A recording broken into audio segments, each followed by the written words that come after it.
부자가 될까요? 여러분, 사실 좀 제목을 뭘로 정할까 고민했어요. 여러분, 부자가 되고 싶습니까? 이런 도발적인 제목으로 할까? 이런 생각도 했다가, 어쨌거나 이제 그리스도인들에게 필요한 돈, 재정과 관련된 그런 관점들에 대해서 여러분들하고 함께 나누고 싶습니다. 여러분, 하나님은 우리가 부유해지기를 원하실까요? 어떻게 생각하시나요? 하나님은 우리가 부유해지기를 원하실까요? 2006년 9월 18일 타임지 여러분 검색해보면 이거 나옵니다. Does God want you to be rich? 하나님이 당신이 부유해지길 원하니? 이게 그 타이틀이었어요. 저희 자동차 아마 저거 롤스로이스죠.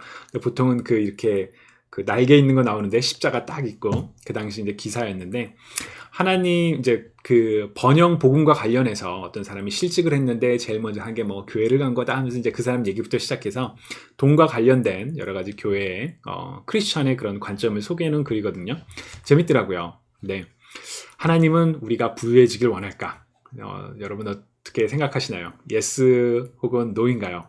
질문을 좀 바꿔볼까요? 여러분은 돈을 사랑하시나요? 돈을 사랑하나요? 돈을 사랑하면 왠지 안 될 것 같죠?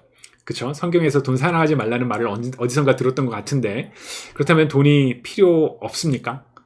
그렇진 않죠. 우린 또 돈이 필요해요. 돈이 있어야지만 살 수 있는 자본주의를 살아가거든요. 참 기독교인이 되기 원하는 우리에게 과도한 부의 축적이나 혹은 돈을 사랑하는 건 왠지 모르게 우리들에겐 거부감이 들어요. 왜냐하면 성경은 돈을 사랑함이 일만하게 뿌리가 되나니 이것을 탐내는 자들은 미혹을 받아 믿음에서 떠나 많은 근심으로 자기를 찔렀도다 라고 분명하게 얘기를 하거든요. 돈을 사랑하는 게 일만악, 모든 악의 그 뿌리래요. 그러니까 우리는 돈을 사랑하면 안 돼. 이걸 이제 본능적으로 뭐 돈을 사랑합니까? 라고 물으면 아니요 라고 이제 답변을 하지 않을까 싶어요. 그러나 많은 경우 돈이 없기보다는 돈이 많기를 바라죠. 현대 자본주의 사회에서 돈은 단순히 물물 교환의 매개체일 뿐만 아니라 가치를 상징하는 수단이 되기 때문이죠. 사실 럭셔리가 비싼 이유도 그게 가치가 있다라고 생각되는 거잖아요. 그 비싼 가격 때문에. 자, 그렇다면 그리스도인으로서 돈을 사랑하지 않지만 돈이 필요하다면 도대체 돈을 얼마만큼 갖는 게 바람직할까요? 아직 이 자리에 계신 분들은 직장인도 계시고 또 아직은 이제 학생인 분들도 계시는데 학생인 분들은 아직은 나하고는 좀 거리가 있는 질문이다 라고 생각하실지도 모르겠어요. 그러나 그때가 금방 옵니다. 그래서 오늘 우리 이 모임을 통해서 돈에 대한 우리의 성경적인 관점을 서로 나눠보고 또 그리스도인으로서 돈을 올바로 사용하는 그런 계기가 됐으면 좋겠습니다. 먼저 그 부와 관련된 돈과 관련된 성경의 세 가지 신앙적인 입장이 있어요. 어떤 입장이 있을까요? 여러분 어떤 입장이 있을지 혹시 한번 나눠보시겠어요? 부와 관련된 세 가지 성경적 신앙적 입장이 있다. 어떤 게 있을까요? 그래요. 나눠주셔서 감사합니다. 자, 이 도널드 밀러라는 사람은 세 가지를 얘기하는데 첫 번째는 신앙을 위해서 반드시 버려야만 한다. 돈을 버려야만 한다. 두 번째는 반드시 버릴 필요는 없지만 이거는 신앙의 잠재적인 장애물이다. 그리고 세 번째는 부는 신앙의 결과다. 축복으로서 우리가 부를 얻는 거다라고 이야기를 합니다. 그 이제 도널드 밀러가 Wealth Creation as Integrated with Faith라는 그런 글에서 주장한 내용인데요. 먼저 신앙을 위해서 반드시 버려야 한다라는 그 관점을 보면 예수님께서 제자들을 보시고 이르시되 너희 가난한 자는 복이 있나니 하나님의 나라가 너희 것이며 지금 줄인 자는 복이 있나니 너희가 배부름을 얻을 것이며 자, 이 가난하다는 게 어떤 의미냐? 이게 성경적으로는 사실 겸손한 의미다라고 이야기도 하고 마태복음에서는 이제 영적으로 가난함. 그래서 더 이걸 얘기하기도 한다. 뭐 이런 걸 주장하기도 해요. 그러나 보면 가난한 자, 줄인 자, 어쨌거나 우리가 생각할 때 세상적인 부를 누리지 못한 사람들을 생각하는 것 같죠. 근데 그런 사람들에겐 복이 있다라고 얘기를 해요. 그리고 누가복음에 보면 너희 화 있을진저 너희 부유한 자여 너희는 위로를 이미 받았도다. 화 있을진저 너희 지금 배부른 자여 너희는 줄이리로다. 이런 내용을 보면 신앙을 위해서는 이게 돈이 안 좋은 건가? 이런 느낌이 확 들죠. 그래서 물질 소유를 포기하고 가난을 미덕으로 삼는 그런 그룹들이 있었어요. 예를 들어 초기 사막의 교부들. 이 초기 사막의 교부들은 그 영어로 이제 hermit이라는 단어를 사용하는데 그냥 사회로부터 떨어져서 격리돼서 살아가는 사람들이에요.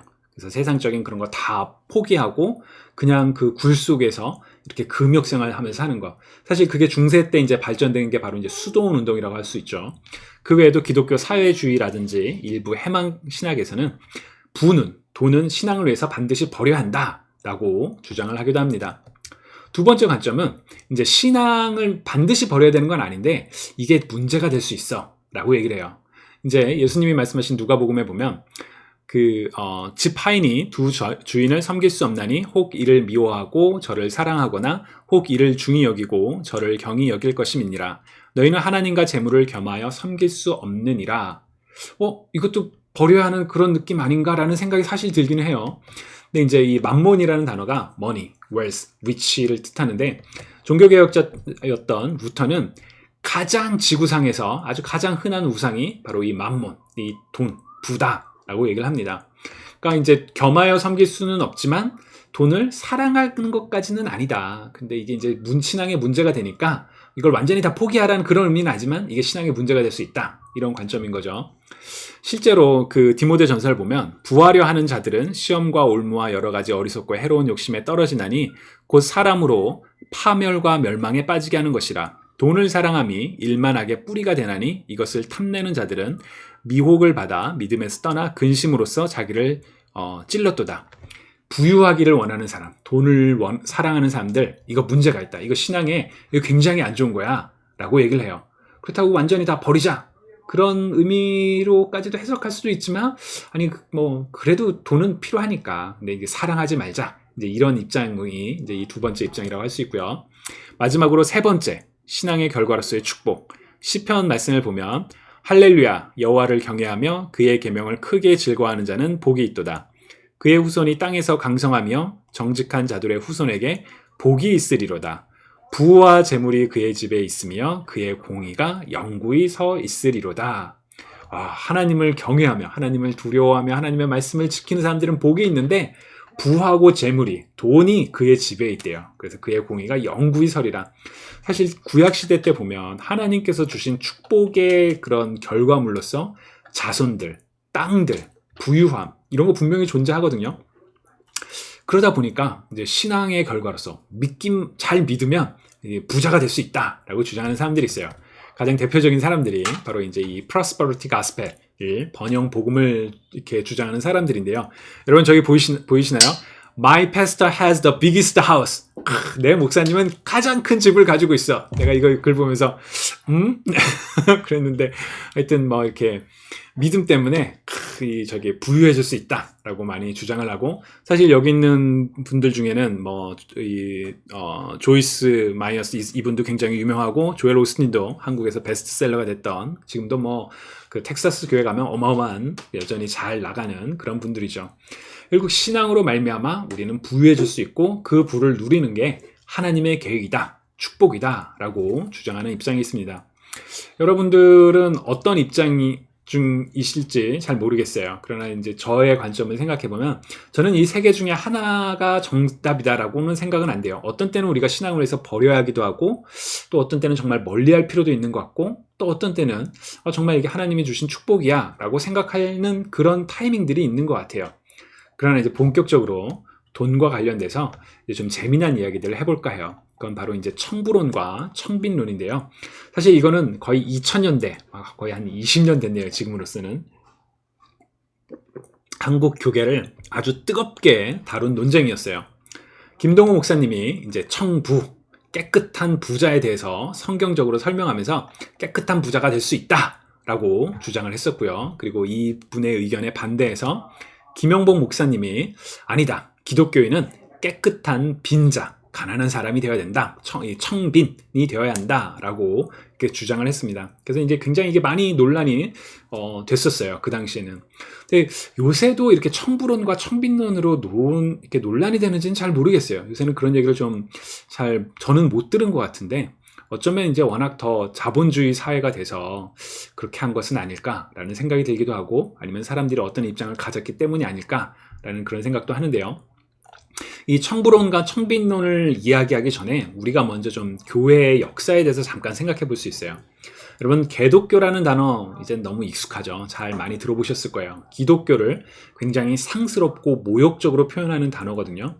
원래 기독교는 영어로는 이제 Christianity잖아요. 근데 이 기독이라는 단어가 중국어에서 온 단어예요. 원래는 이제 그리스도라는 단어를 중국어로 찌리스두라고 하는데, 그 찌리스도에서 이 음가를 따서 만든 한자가 기독, 찌두 이 단어예요. 그러니까 이제 기독교 하면 그리스도교. 그래서 예수 그리스도의 이름이 이제 바로 그 기독이거든요. 근데 예수님의 이름인 기독을 개독으로 바꾼다라는 거는 정말 하나님의 이름을 망령되이 일컬게 하는 그런 일이죠. 근데 이 안타까운 표현이 한국 사회에서 굉장히 흔하게 사용이 돼요. 사람들이 이제 특히나 뭐 팬데믹 거치면서 교회에 대한 그런 뭐 비난 혹은 뭐 안타까움 그런 게 막 계속 이제 더 많이 커지는 그런 일도 있잖아요. 근데 도대체 왜 교회가 이렇게 개독교라는 이야기를 들으면서 비난을 받게 됐을까? 사실 여러 가지 이유를 우리가 얘기를 할 수 있어요. 근데 저는 개인적으로는 이 개독교라는 단어가 등장하게 된 배경에는 교회의 도덕성의 타락이 큰 이유가 아니었을까라고 생각을 해요.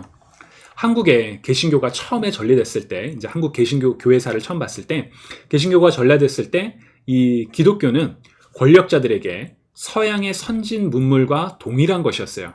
그래서 그때는 신앙으로서의 기독교, 종교로서의 기독교를 이야기하기보다는 서학, 서양의 학문으로서의 기독교를 먼저 받아들였었죠. 그리고 개화기에는 이제 뭐 학교라든지 병원 이런 선진 문물을 가져오는 사람들, 그런 선교사들의 그런 사상이 바로 이 기독교, 서학의 핵심이었죠. 반면 민중에게는 이제 기독교는 구습을 타파하며 새로운 질서를 가져오는 어떤 변화의 상징이었어요.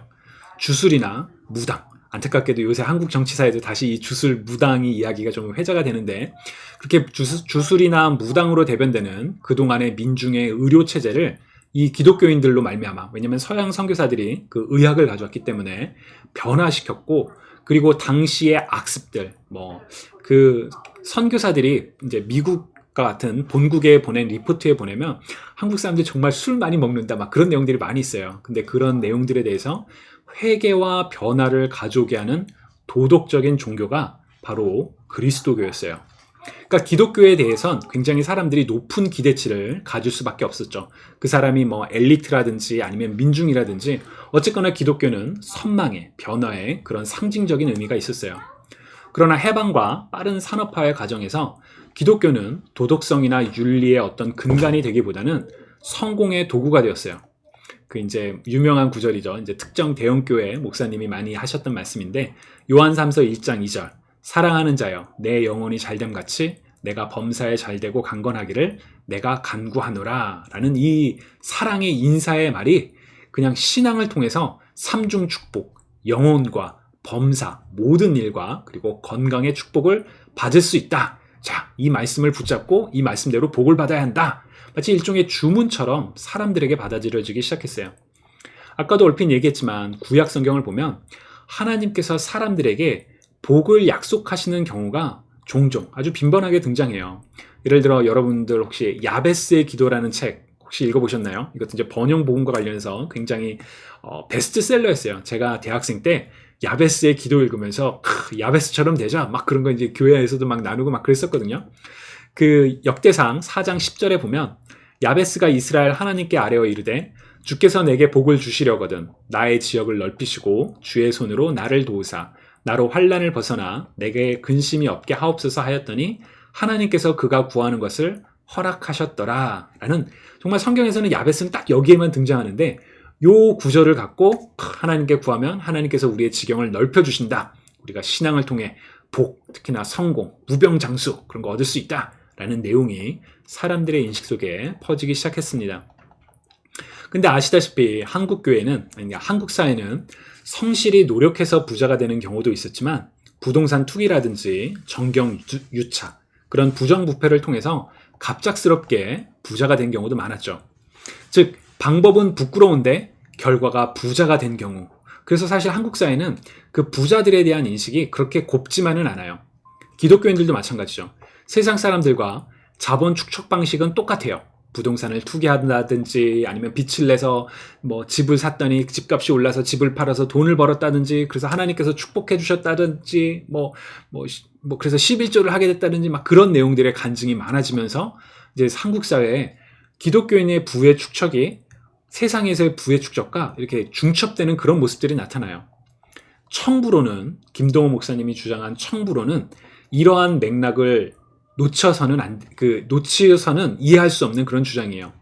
김동호 목사님은 이제 청부론의 주장의 핵심이 돈은 하나님이 인간에게 주시는 은사의 하나이며 기독교인은 깨끗한 부자가 될 수 있고 또 깨끗한 부자가 되어야 한다라는 주장을 이 책에서 해요. 그 주장의 배경에는 먼저 돈 자체는 악한 것이 아니다. 돈을 사랑하는 인간의 탐욕이 악한 것이지 돈은 가치 중립적이다. 그리고 하나님이 주시는 은사의 하나이다. 그래서 돈을 버는 것도 사실 하나님께서 주신 은사야. 그리고 이제 돈을 버는 과정에서 깨끗하고 정당하게 해야 된다. 그게 이제 깨끗한 부자의 핵심인데요. 도둑질이나 속이는 것이라든지 혹은 불로소득이라든지 뭐 투기라든지 그런 거 하지 않고 정말 정당하게 깨끗하게 돈을 벌어야 된다. 그리고 세 번째, 세금, 11조, 구제 등 기독교인으로서 감당해야 할 부분을 잘 감당하고 나면 그 돈은 이제 나머지는 자유롭게 써도 된다. 즉 부자를 무조건적으로 비난하는 것은 맞지 않다라는 주장이 이 깨끗한 부자, 청부론의 핵심이라고 할 수 있습니다. 청부론은 기존의 한국 기독교가 간과해왔던 일종의 기독교인의 경제관에 대해서 올바른 방향성을 제시해줬다는 점에서는 굉장히 좀 긍정적인 평가를 우리가 할 수 있어요. 왜냐하면 이전에는 수단 불문하고 뭐 그냥 빚내서 집 사서 투기하고 막 그래서 돈 버는 것도 이거 하나님이 주신 축복이야 라고 얘기를 해왔다면 그건 그렇지 않다. 부자는 정말 깨끗하게 돈을 벌고 깨끗하게 잘 쓰자. 우리 그런 깨끗한 청부 그리스도인이 됩시다 라는 그런 주장이거든요. 나쁜 부자에서 좋은 부자로서의 방향성을 보여준 책이죠. 당연히 특정 계층의 사람들에게서는 대환영이었습니다. 왜냐하면 부자라고 하면 막 좀 왠지 좀 그런 게 있었는데 야 이거 깨끗한 부자 이거 하나님 주신 축복이야 라고 당당하게 얘기할 수 있는 그런 이제 관점이었죠. 그런데 청부론은 동시에 강한 반발을 가져오기도 했어요. 그 대표적인 예가 바로 바늘길을 통과한 부자라는 책으로 청부론을 비판한 김영봉 목사님이세요. 김영봉 목사님은 과연 부자가 무엇인가? 부자는 어떤 사람인가? 라는 질문에서 출발을 합니다. 여러분들은 어떻게 생각하시나요? 여러분은 부자인가요?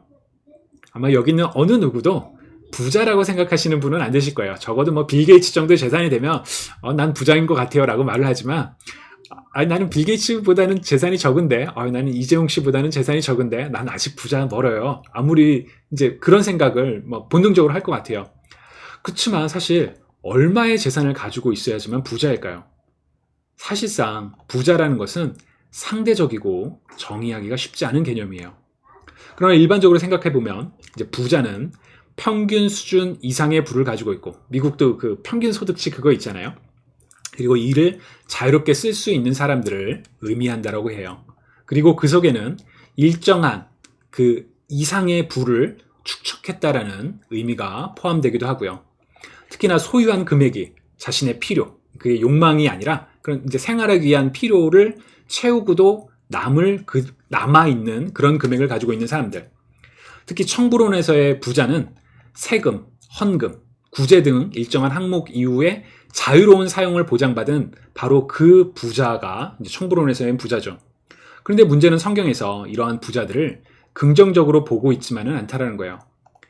그 누가복음 18장 18절에서 30절을 보면 이제 한 부자 청년에 대한 이야기가 나와요. 그 25절이 낙타가 바늘기로 들어가는 것이 부자가 하나님의 나라에 들어가는 것보다 쉬우니라 라는 이제 이 이야기에서 그 이제 책 제목이 왔는데요. 낙타가 바늘기로 들어가는 게 이제 바늘기 그 조그만 그거잖아요. 이제 누구는 이게 바늘기가 아니라 그 당시 예루살렘 성벽에 있는 그 낙타가 들어가는 문을 말하는 거다. 뭐 이렇게 얘기를 하기도 하는데 어쨌거나 낙타가 바늘기로 들어가는 것, 현실적으로 불가능한 일이 부자가 하나님의 나라에 들어가는 것보다 쉽다라는 그 말씀을 우리는 그리스도인으로서 어떻게 해석을 해야 될까요? 단순히 부자는 천국에 못 간다, 부자는 나쁜 것이다 라고 해석하는 사람들도 있죠. 그러나 이 맥락을 자세히 살펴보면 부유함 그 자체가 나쁜 것이라기보다는 그 부를 포기하지 못하는 게 더 큰 문제라는 게 드러납니다. 예수님의 명령인 22절을 보면 내게 아직도 한 가지 부족한 것이 있으니 내게 있는 것을 다 팔아 가난한 자들에게 나눠주라. 그리하면 하늘에서 내게 보화가 있으리라. 그리고 와서 나를 따르라 라고 예수님 말씀하시죠. 자, 한 가지 부족한 게 뭘까요? 소유를 나누지 못한 것. 저는 자신이 가진 소유를 다 팔아주는 것보다 더 중요한 것은 그 뒤의 명령, 나를 따르라는 명령이라고 생각하거든요. 재산을 다 팔고 안 팔고보다 더 중요한 건 예수님이 야, 그거 팔고 와서 나를 따라라. 사실 그게 진짜 핵심 명령이죠. 그런데 이 부자 청년은 그 앞에서 넘어져요. 다 파라는 거는 예수님을 따르기 위한 일종의 그런 전제 조건일 뿐인데 거기서부터 넘어져요. 근데 이제 궁금증이 우리는 생기죠. 그럼 다 팔아야 되나? 먹을 거, 입을 거 걱정하지 말고 일단 다 팔아야 할까? 예수님이 살아 계신다면 예수님이랑 같이 가면 뭐 오병이어도 만들고 막 그러셨으니까 뭐 가능할 수도 있겠죠. 그러나 오늘날 우리는 그렇지 않잖아요. 여러분 저축을 어느 정도 하고 있을 텐데 그런 저축을 다 팔고 그냥 막 선교지에 가야지만 그래야지만 내가 믿음대로 사는 건가? 그렇지 않잖아요. 하나님께서 우리에게 주신 재능이라든지 그런 부를 우리는 가질 수 있잖아요. 자, 그러면 도대체 이걸 어떻게 해석을 해야 되나? 청빈론의 주장은 이런 맥락에서 우리가 이해할 필요가 있어요. 청빈론은 무조건 가난해져라, 무조건 다 팔아라 라는 그런 주장이 아니에요. 잠언 6장 10절에서 11절을 보면 좀 더 자자, 좀 더 졸자, 손을 모으고 좀 더 누워있자 하면 내 빈궁이 강도같이 오며 내 곤핍이 군사같이 이르리라 라고 이야기를 해요. 가난함은 성경에서 가난한 자, 정말 하나님 뺏기 의지할 수 없는 자들에겐 특별한 복이 있지만 가난 그 자체는 좋은 건 아니에요. 성경에서도.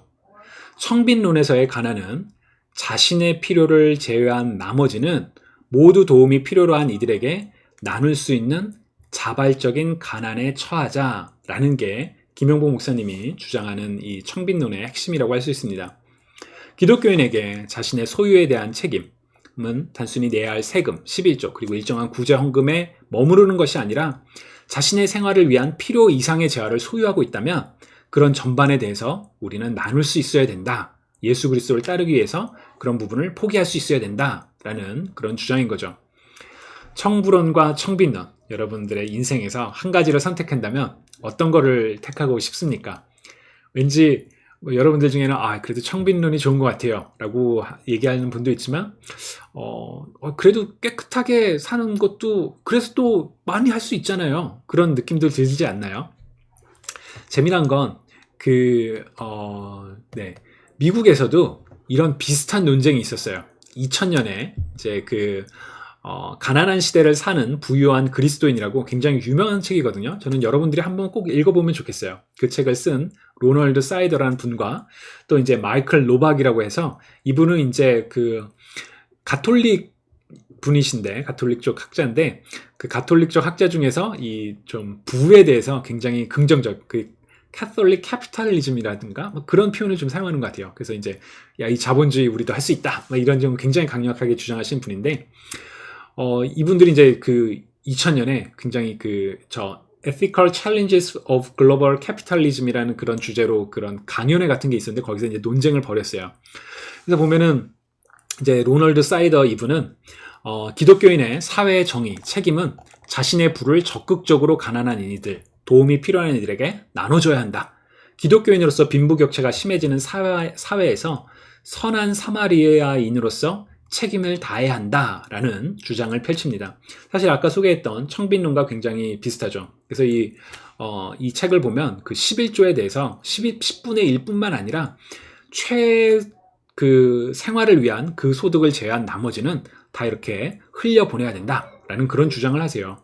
그래서 한편으로는 가난한 시대, 정말 빈곤이 있는 시대에 그리스도인들의 사회적인 책임을 생각하긴 하지만 이게 또 워낙 급진적이라서 이걸 할 수 있을까라는 그런 이제 퀘스천이 생기는 그런 책이기도 하죠.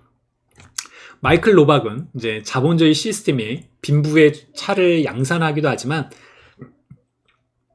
동시에 이제 새로운 기회를 준다. 사실 이제 자본주의의 이제 핵심이죠. 그래서 시장 경제 원리에 따른 더 큰 부의 창출이 우리 사회를 지금까지 그래왔던 것처럼 더 풍요로운 미래로 이끌 수 있다.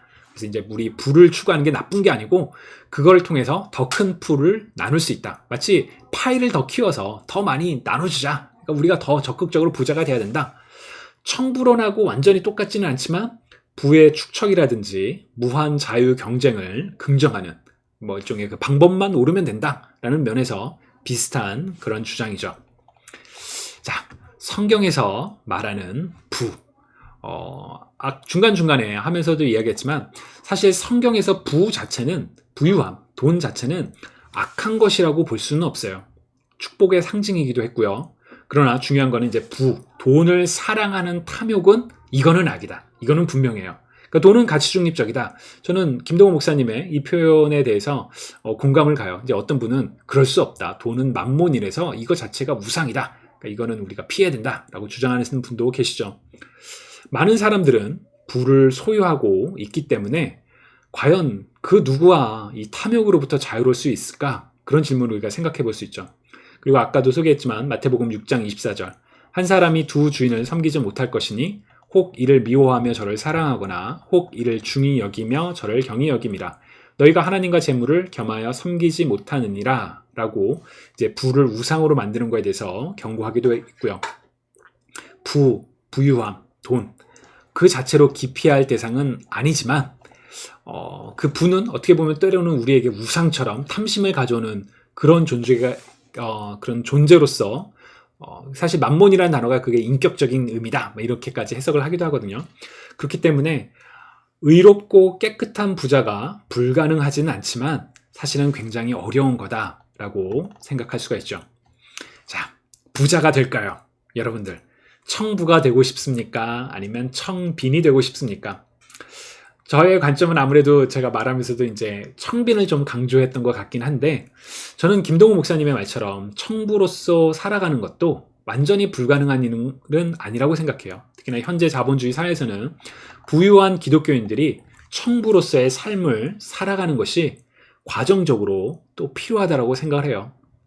청부론과 청빈론이 기독교 안에서 끊이지 않는 논쟁적인 주제가 되어버린 것처럼 사실 이 주제는 여러분들의 삶에서 계속 그렇게 때때로 나는 이 부유함을 어떻게 해야 되지? 어디까지 돈을 추구해야 될까? 돈을 어떻게 써야 될까? 라는 그런 질문이 계속 나타날 수도 있어요. 중요한 것은 이제 청부론과 청빈론 이런 주제한 그런 논쟁 속에서 내가 가진 소유에 대해서 지금 여러분들이 가지고 있는 소유, 내가 언젠가 벌게 될 그게 아니라 지금 내가 가지고 있는 이 소유를 내가 어떻게 사용할 것인가 라는 그런 고민이 우리에게 필요하다는 거예요. 우리는 소유가 많지 않다라고 생각할 수도 있지만 누군가의 눈에는 사실 이미 소유가 많을 수도 있어요. 저도 그렇게 생각해요. 저도 나는 소유가 그렇게 많은 건 아니야 라고 생각하지만 다른 누군가의 입장에서는 안 목사 저런 것도 막 가지고 있네. 저 소유가 많네. 막 이런 생각할 수도 있거든요. 청빈하게 삽시다 라고 말하고 싶지만 저 역시 과연 내 필요만을 제외한 모든 것들을 다른 사람들에게 나눠주고 있는가? 아니 나눌 수 있는가? 사실 어려운 고민이 되는 것 같아요. 하나님 보시기에 기쁘신 나의 소유는 어느 정도의 수준일까요? 사실 끊임없이 이 고민과 질문이 남아있죠. 중요한 것은 저는 정말 중요한 것은 그 고민을 우리가 놓치지 않는 거예요.